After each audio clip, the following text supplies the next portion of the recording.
you want to use nuclear energy to create electricity. Yes, sir. Civilian uses of nuclear energy. That's right. The quickest way for you to be able to really embark on a true program of developing that energy is to sign the Nuclear Non-Proliferation Treaty. If you were to do that, within a day, you'd have 50 Lear jets from American manufacturers telling you how they could help you create a nuclear facility that would generate civilian electricity. But you won't sign that Nuclear Non-Proliferation Treaty, will you? No. Why won't you do that? John, freedom has no price. It is a precious possession of any nation. And it is not that we want energy and pay a price which Pakistan should do it at the cost of its freedom, of its autonomy. No. We will not buy that, we will not buy energy at that price.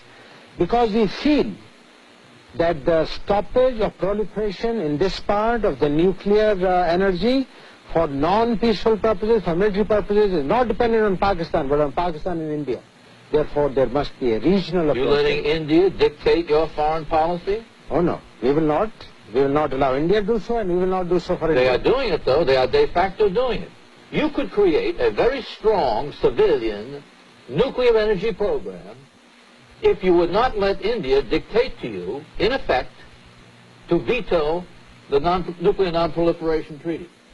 No, John, this is not my way of thinking. I think we have brought India to a stage, and we have brought the American thinking to a stage where they're all agreeing with Pakistan that there must be a regional approach to the NPT for Pakistan and India. Isn't it true that you want to keep India off balance, and that's why you are involved in nuclear activity? No, sir. Isn't it true that you regard the bomb as the great equalizer? Not negative. We are not in competition with India, but we love our freedom and we love our autonomy, and we will not allow India to bully us. Now, that does not mean that we should have a bomb.